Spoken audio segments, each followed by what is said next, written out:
So now we're moving on to Unit 10, and just a quick reminder, we have 4 unit tests and 4 units before the AP exam. So we have Unit 10, 11, 12, and 13 are 1, and 14.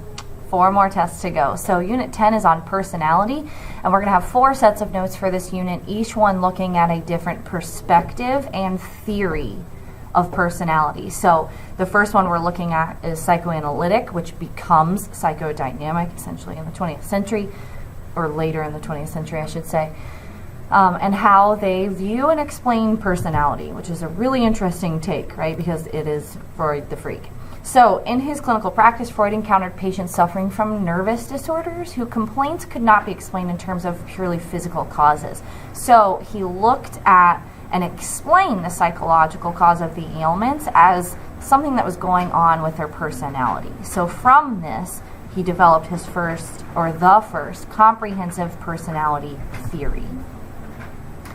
And the buzzword of psychoanalytic is the unconscious, right? So a reservoir, right, like that, like holds lots of things. It simply just holds lots of things. The unconscious mind of mostly unacceptable, right, that's the dirty stuff, thoughts, wishes, feelings, and memories that are normally aggressive and sexual. Freud asked patients to say whatever came to their mind to tap the unconscious. So in like a psychoanalysis, where you're analyzing the psyche with that perspective of psychoanalysis, you use what's called free association. So if I say French fries, what comes to mind? Whatever you're thinking about right now, if you just say that out loud with no filter, no thinking, just say it, that would be free association. So the process of free association and that chain of thoughts led to painful, embarrassing, unconscious memories, right? That's a way to reveal the unconscious in a therapy session.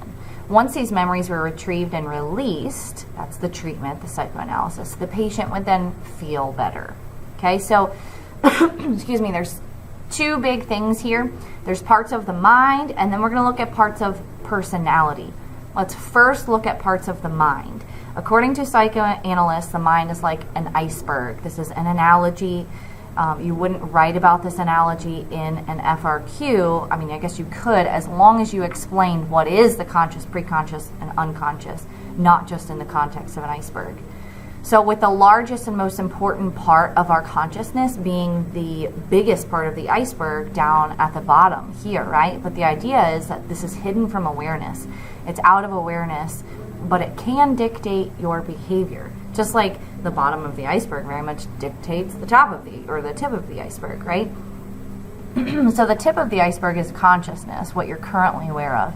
The preconscious is what you can see if you're standing or in a ship, right? If you're on the Titanic looking into the water, the part of the iceberg you can see is your preconscious. It's info not in consciousness, but is retrievable as needed. Like George Washington, okay, now it's in your consciousness. But before I said that, he wasn't, he was in your mind, and it's very accessible. George Washington is, and your memories of him being the first president of the United States. But you're not thinking of that in that moment. You are now, but now you're not.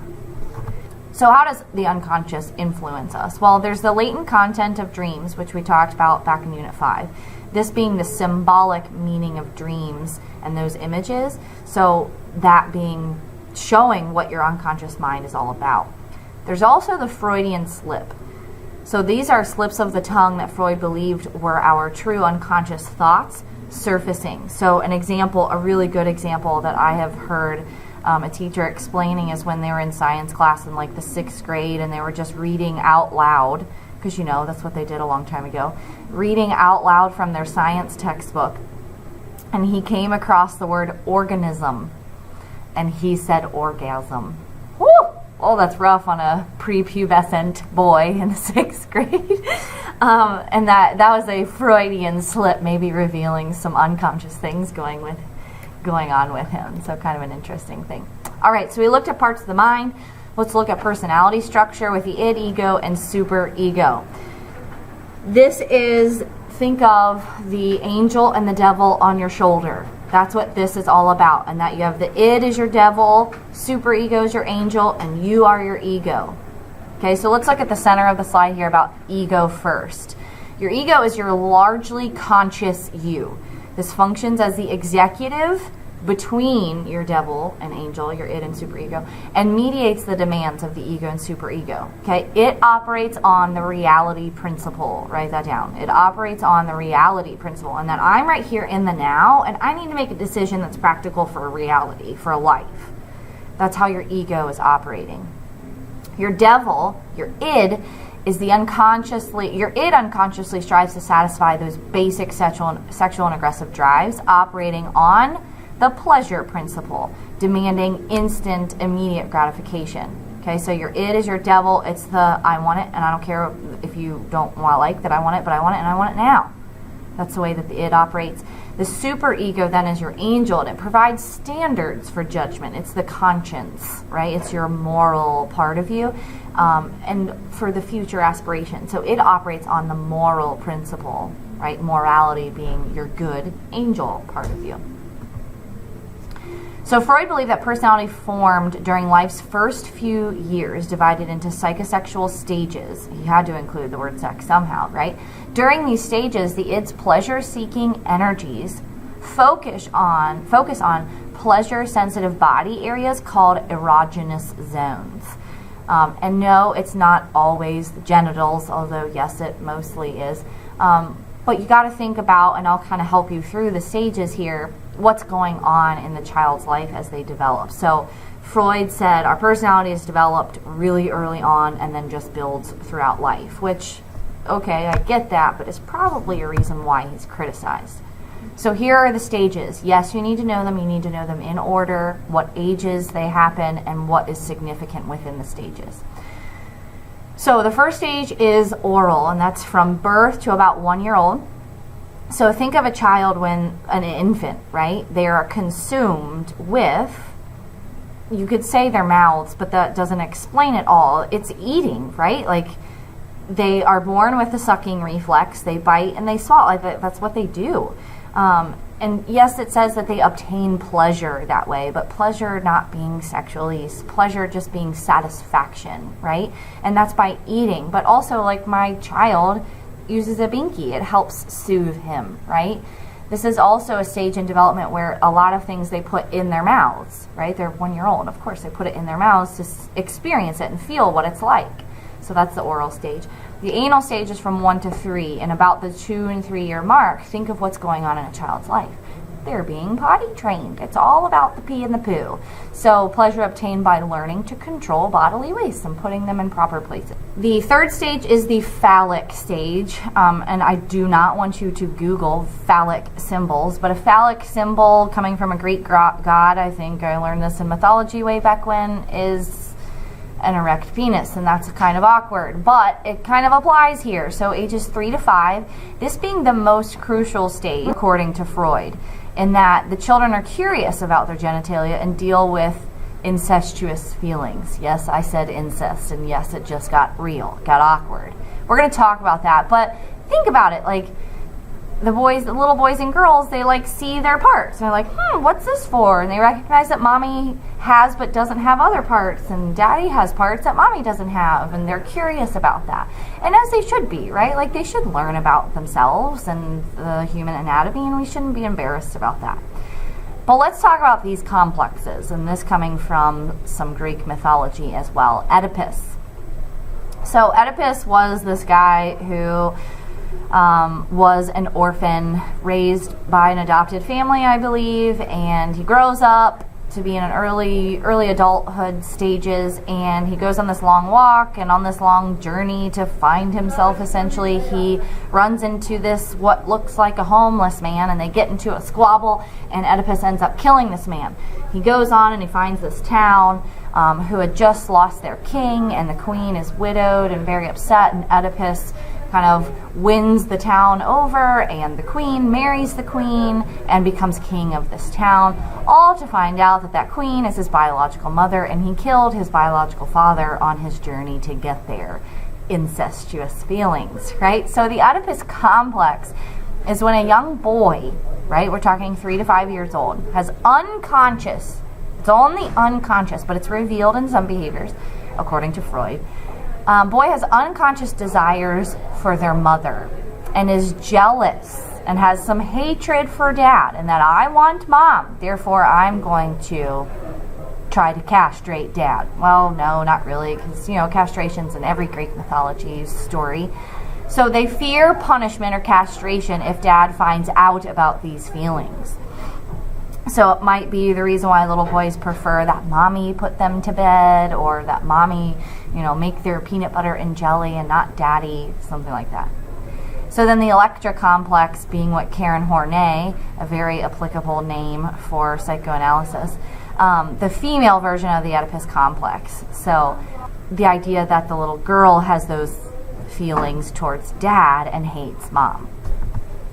Now, identification is the end of the phallic stage, where the child copes with those threatening feelings by repressing them, and then by identifying with that rival parent, the same-sex parent. So basically, the if you can't beat them, join them sentiment, but they start to recognize, as a little boy, dad's pretty cool, or as a little girl, mom's pretty cool. So through this process of identification, big vocab word, their superego gains some strength, incorporating the parents' values along the way.